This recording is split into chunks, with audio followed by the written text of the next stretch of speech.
কোথায় সন্তান মারা গেছে তার জন্য সে কাঁদছে না, ছুটে এসে প্রভুকে করজোড়ে বলছে, প্রভু তুমি মাতা, তুমি পিতা, তুমি ভাই, তুমি বন্ধু। হরি বল, হরি বল। মহাপ্রভু আবার পুনরায় ক্ষণিকের জন্য, কিছুক্ষণের জন্য সেই মৃত সন্তানকে পুনরায় প্রাণ দিলেন। প্রাণ দিয়ে জিজ্ঞাসা করলেন, কিরে মাতা পিতাকে ছেড়ে চলে যাচ্ছিস কেন এত তাড়াতাড়ি? তখন সেই শিশু বলে উঠল, কে কার মাতা, কে কার পিতা? তুমিই মাতা, তুমিই পিতা, তুমি ভাই, তুমি বন্ধু। এই সংসার জীবনটা শুধু একটা নাট্য মঞ্চ, একটা অভিনয়ের জায়গা। একটা যাত্রা করতে গেলে যখন 5 জায়গা থেকে লোক এসে একটা পরিবার তৈরি করে, কেউ বাবা, কেউ মা, কেউ ছেলে, কেউ রাজা, কেউ মন্ত্রী, একটা পরিবার তৈরি করে একটা নাটক তৈরি করে, আমরাও আমাদের সংসার জীবনে একটা বিচিত্র নাট্য মঞ্চে আমরাও সবাই অভিনয় করি। কখনো হয়েছি কারোর কন্যা, কখনো হয়েছি কারোর স্ত্রী, কখনো হয়েছি কারোর মা, এই তো চলছে অভিনয়। কিন্তু এটা জেনে রাখো, অভিনয় একদিন তোমারও শেষ হবে, সেদিন তোমাকে তোমার গন্তব্যস্থলে ফিরতে হবে। সেই গন্তব্যস্থলটা কোথায়? গোলক ধাম, যেখান থেকে এসেছো। এখানে এসেছো চাকরি করার জন্য, ভগবানের চরণে সেবা দাসত্ব করার জন্য, কিন্তু সেটা আমরা ভুলে গিয়ে আমরা মূর্খ জীব, আমরা জানি না কি আমাদের করণীয়, তাই আমাদের মতো এমন কাঙাল, এমন মূর্খ জীব বলে সর্বদাই মায়ার জালে আবদ্ধ হয়ে ভগবানের চরণে শুধু কাঁদছি, হে প্রভু, হে দয়াময়, আমাকে সুখী রাখো, শান্তিতে রাখো, ভালো রাখো, ছেলে মেয়ে ভালো রাখো, ইহ জগতের চাওয়া, এইগুলি আমরা ভগবানের কাছে চাই। কিন্তু তুমি জেনে রাখো, এই জগতে সংসার জীবনের নাট্যমঞ্চ ত্যাগ করে আমাদের যখন ফিরতে হবে, সেই জায়গাটাও একটা পরিবার আছে। সেই পরিবারটার নাম কি? কৃষ্ণ পরিবার। যেখান থেকে আমরা এসেছি সেখানেই চলে যেতে হবে, সে ছাড়া আর আমাদের গতি নেই। ভগবান বললেন, সর্বধর্ম পরিত্যাজ্যং মামেকং শরণং ব্রজ অহং ত্বং সর্ব পাপেভ্যো মোক্ষয়িষ্যামি মা শুচি। আমাদের হিন্দু সমাজে অনেক মত আছে। কেউ অনুকূল ঠাকুরকে ভালোবাসে, কেউ বাবা লোকনাথকে ভালোবাসে, কেউ হরিচাঁদ গুরুচাঁদকে ভালোবাসে, কেউ শ্রী গুরুকে ভালোবাসে, কেউ বা আবার শিব সাধনা করে, কেউ বা গণেশ পূজা করে, কেউ আবার সূর্য সাধনা করে, কেউ মা কালীর পূজা করে। যে যে পথে যাও, অনেক মত। কিন্তু এটা জেনে রাখো, যে যাকেই ভালোবাসো, যে পথেই যাও না কেন, শেষের দিনে নাম ছাড়া তোমার উদ্ধারের আর কোনো রাস্তা নেই। হরি বল, হরি বল। যে পথেই যাবে, যেখানেই যাবে, ওই গোলক দাদার মতো ঘুরে বেড়াতে হবে। ঘুরে ঘুরে ঘুরে ঘুরে অবশেষে আবার তোমাকে কৃষ্ণ চরণ সার করতে হবেই হবে, এটা জেনে রেখো। তাই তো ভগবান বললেন, সর্বধর্ম পরিত্যাজ্যং মামেকং শরণং ব্রজ অহং ত্বং সর্ব পাপেভ্যো মোক্ষয়িষ্যামি মা শুচি। তাই সবাই গোবিন্দ সেবায় লাগে না মা। গোবিন্দ সেবায় লাগতে গেলে সুকৃতির দরকার হয়। এই যে এখন গাছে কত মুকুল হচ্ছে, দেখেছেন তো? আম গাছ। কি গো মা, মায়েরা, আপনাদের ঘরের সামনে তো অনেক আম গাছ আছে, প্রচুর মুকুল হয়েছে না? বলুন তো, সব মুকুলেই কি আম হয়? শেষ পর্যন্ত কি সব মুকুলের আমগুলো পাই আমরা? এখন এক মালিক তার আম বাগানে প্রচুর মুকুল দেখে খুব খুশি বাবা। সে হচ্ছে একজন কৃষ্ণ ভক্ত। তা গাছে এত মুকুল হয়েছে, মনে মনে চিন্তা করছে যে যাক, প্রচুর আম হবে, আর এই আমগুলো দিয়ে আমি আমার গোবিন্দের সেবা বেশ অনেক দিনই হয়ে যাবে। হঠাৎ হলো কি, মুকুল, প্রচুর মুকুল। তারপরে হঠাৎ দেখা গেল যে এই যে কুয়াশা দেখতে পাচ্ছেন তো, এখন কুয়াশা হচ্ছে। এই কুয়াশায় কি হয়, কিছু কিছু মুকুল নষ্ট করে দেয় না মা? তা মালিক চিন্তা করছে তাতে কি আছে, আর যেগুলো আছে এগুলোই গোবিন্দ সেবায় দেব। তারপরে আসবে এবার ঝড়, কালবৈশাখী ঝড়। ঝড় এসে আবার অনেক ছোট ছোট যখন আম হয়, ঝড়ে অনেক আম পড়ে যায়, তাই না? মালিক মনে মনে ভাবছে, ঠিক আছে, যেগুলো আছে সেগুলোই গোবিন্দ সেবায় দেব। তারপরে এলো কি, যখন একটু বড় হয়, দেখবেন পাড়ার ছোট ছোট বাচ্চারা ঢিল মেরে মেরে কিছু কিছু আম পেড়ে নেয়। কি তাই তো, নাই তো? ঠিক এখানেও কিন্তু সেই একই অবস্থা। এই কথাটা বলার এখানেই কারণ হচ্ছে এটা, এখানে যখন আমি এসেছিলাম, এই গোবিন্দের আম বাগানে প্রচুর মুকুল হয়েছিল। মনে মনে ভাবলাম সবই বোধহয় গোবিন্দ সেবায় লাগবে। হঠাৎ কুয়াশায় বাড়িতে নিয়ে চলে গেছে, মানে কিছু মুকুল নষ্ট হয়ে গেছে। সকাল হবে, স্বামীর রান্না করতে হবে, শ্বশুরের রান্না করতে হবে, ছেলে মেয়ে স্কুলে যাবে। থাকবে বাবা, আর কীর্তনের দরকার নেই, কীর্তন আমার মাথায় থাক। চলল, এই কুয়াশার পিছনে ছুটে ছুটে চলে গেল অনেকে। বেশ, তারপরে হলো কি, কাল বৈশাখী ঝড়।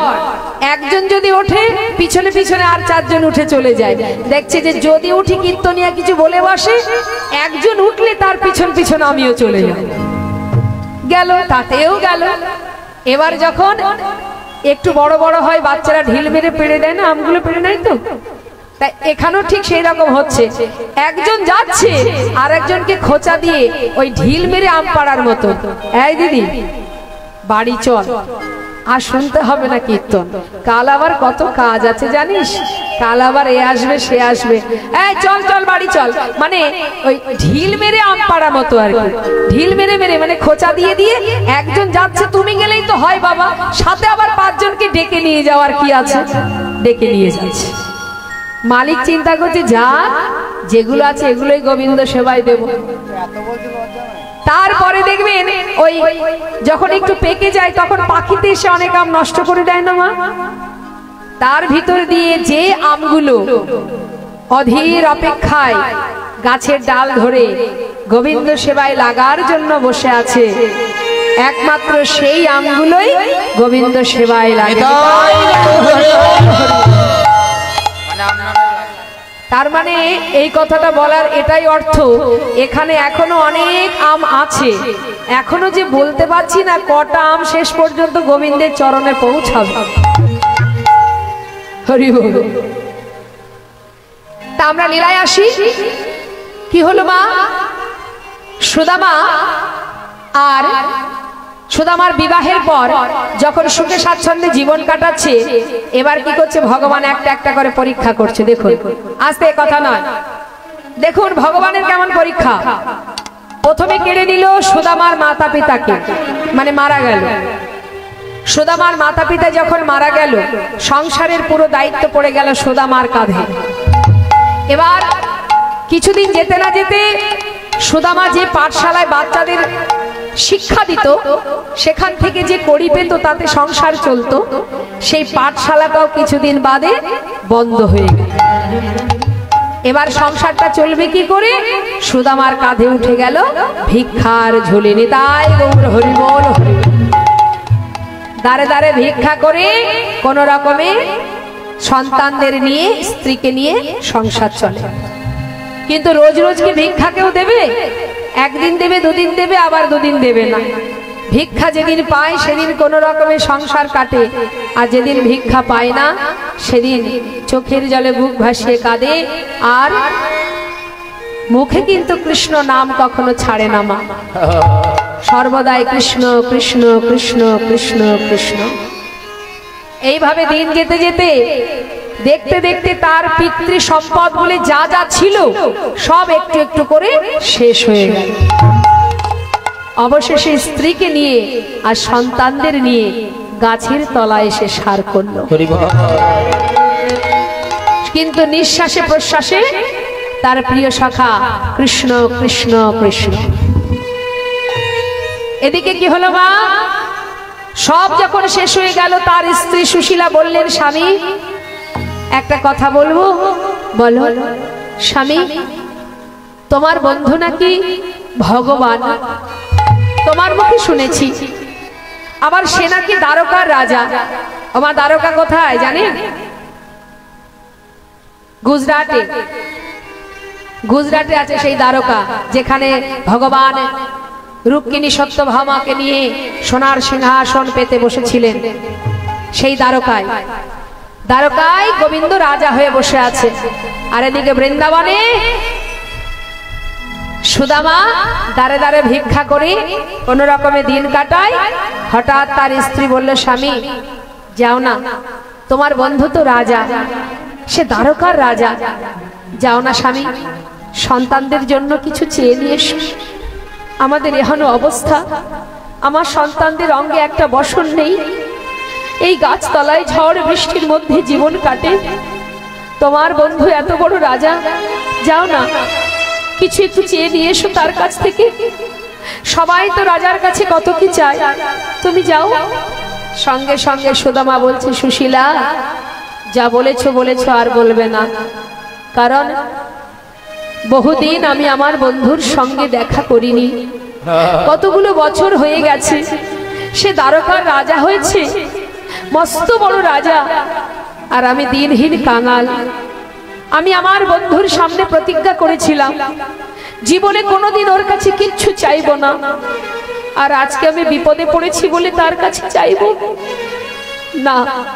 আমি পারবো না সুশীলা, আমাকে বলো না, আমি ওর কাছে কোনোদিন কিচ্ছু চাইতে পারবো না। সুশীলা বলছে, স্বামী আচ্ছা বেশ, তোমাকে কিছু চাইতে হবে না স্বামী। আমি যদি তুমি এক কাজ করো, তুমি যাও না তোমার বন্ধুকে একবার দেখে এসো। যাবে দেখতে, যার নাম সর্বক্ষণ জপ করো, যার নাম মুখে জপ করো, নিঃশ্বাসে প্রশ্বাসে যে নাম জপ করো, সেই যে তোমার প্রিয় বন্ধু, যাবে দেখতে তাকে। তোমার মন চায় না দেখবার জন্য, মন ছটফট করে না? সুশীলা, যাকে আমি এত ভালোবাসি তাকে দেখবার জন্য মন চাইবে না? ইচ্ছা তো হয়, কিন্তু উপায় কোথায় বলো? কেন? দেখো সুশীলা, বন্ধুর বাড়ি যদি মাঝে সাঝে কেউ যায়, সে খালি হাতে গেলেও কোনো ব্যাপার নয়, কিন্তু আমি এত বছর পর যাব, আমি খালি হাতে কি করে যাব বলো সুশীলা? সুশীলা বলছে, স্বামী ঠিক আছে, তুমি ঘরে থাকো, দেখছি আমি কোনো ব্যবস্থা করতে পারি কিনা। কি করবে তুমি? তুমি থাকো ঘরে, আমি দেখছি কি করা যায়। তুমি বসো না, একটু অপেক্ষা করো, আমি এক্ষুনি আসছি। এই বলে স্বামীকে ঘরে রেখে এবার ধনী পরিবারের কন্যা সুশীলা যাচ্ছে মা কোথায়? ভিক্ষা করতে। তিনি কিন্তু ধনী পরিবারের কন্যা হয়েও আজ আঁচল পেতে দাঁড়ে দাঁড়ে ভিক্ষা করছে। কাদের জন্য? ভগবান কৃষ্ণের জন্য। যাচ্ছে, আমায় ভিক্ষা দাও গো নগরবাসী, ভিক্ষা দাও আমায়, তোমরা ভিক্ষা দাও নগরবাসী, ভিক্ষা দাও আমায়, তোমরা ভিক্ষা দাও নগরবাসী, ভিক্ষা দাও আমায়। মুখের উপরে দরজা বন্ধ করে দিল। দরজা বন্ধ করে দিয়ে বলছে, এদিকে আয়। এ আবার কোথা থেকে এলো রে? হ্যাঁ, আরে নতুন নতুন ভিখারির জ্বালায় কি আমাদের ঘর ছেড়ে দিতে হবে? হ্যাঁ, এ আবার কোথা থেকে উদয় হলো? এত এত ভিখারি এসেছে, কিন্তু একে তো নতুন দেখছি। এই যে এবারে ভিক্ষা হবে না, অন্য বাড়ি যাও। কি করি মা, আমরা করি না? দেখবেন ভিখারি আসলে অনেক সময় আমরা কি বলি, আমার হাত এখনো ফাঁকা নেই, ভিক্ষা দিতে পারবো না, পাশের বাড়ি যাও। সুশীলাকে তাড়িয়ে দিল। সুশীলা পাশের বাড়ি গিয়ে আবার বলছে, আমায় ভিক্ষা দাও গো নগরবাসী, ভিক্ষা দাও আমায়, তোমরা ভিক্ষা দাও গো নগরবাসী, ভিক্ষা দাও আমায়। পাশের বাড়ি গিয়ে যখনই আবার ভিক্ষা চেয়েছে, সেও বলছে, এদিকে এদিকে, এই বউটাকে কোথায় যেন দেখেছি। সুদামার বউ? সে এসেছে ভিক্ষা করতে? ও আচ্ছা আচ্ছা আচ্ছা আচ্ছা, নিজে বোধহয় ভিক্ষায় পায় না কিছু, তাই আজকে বউটাকে রাস্তায় নামিয়ে দিয়েছে। এই যে কাজ করে খেতে পারো না, আমরা অনেক কষ্ট করে রোজগার করি, তোমরা ভিক্ষা করে খাবে, আমরা দিতে পারবো না, যাও যাও যাও, অন্য বাড়িতে যাও। আবার সুশীলা পাশের বাড়ি গিয়ে বলছে, ভিক্ষা দাও গো নগরবাসী, ভিক্ষা দাও আমায়। তোমরা ভিক্ষা দাও গো নগরবাসী, ভিক্ষা দাও আমায়। বসুন, শেষে আসবেন। সঙ্গে সঙ্গে সুশীলা বলছে, দেখো আজকে যদি তোমরা আমাকে ভিক্ষা দাও, এই ভিক্ষা আমরা কেউ খাবো না। কার জন্য এসেছি জানো? ওগো তোমাদের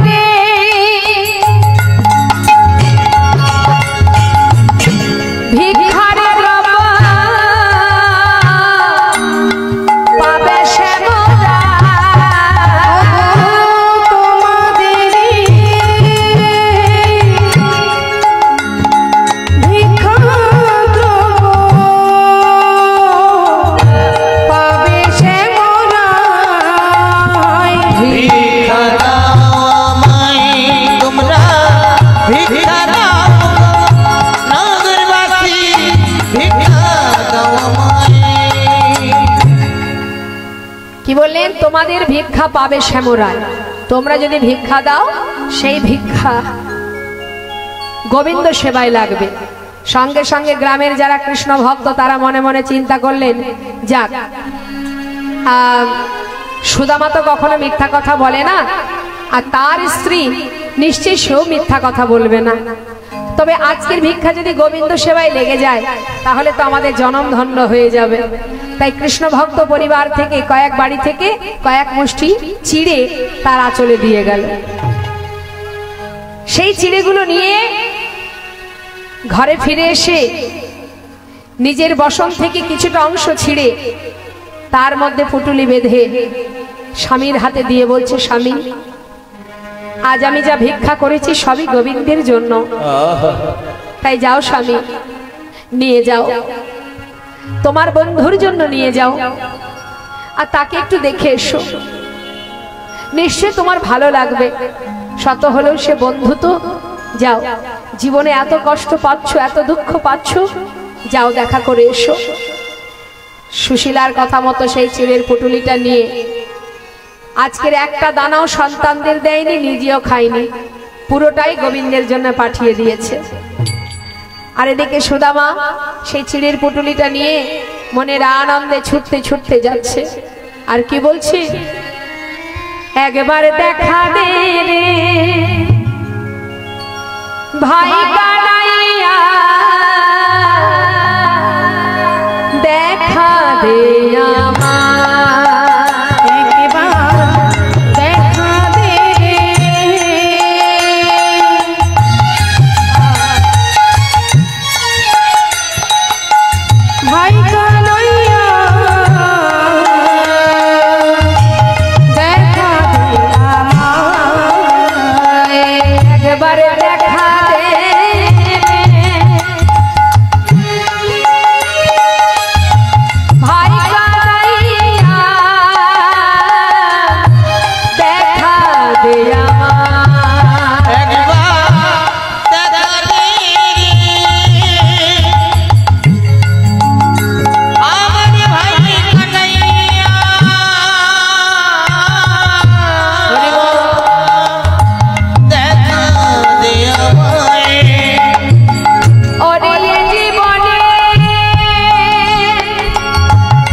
পুটুলিটা বুকের মধ্যে করে নিয়ে কাঁদতে কাঁদতে সারা রাস্তা সবাইকে ডাকতে ডাকতে জিজ্ঞাসা করতে করতে যাচ্ছে আর বলছে, তোমরা বলতে পারো আমার ভাই কানাই কোথায় আছে? তোমরা বলতে পারো কানাই কোথায় আছে? কত দূরে যাব দ্বারকা, কত দূর, কোন পথে যাব? এদিকে মা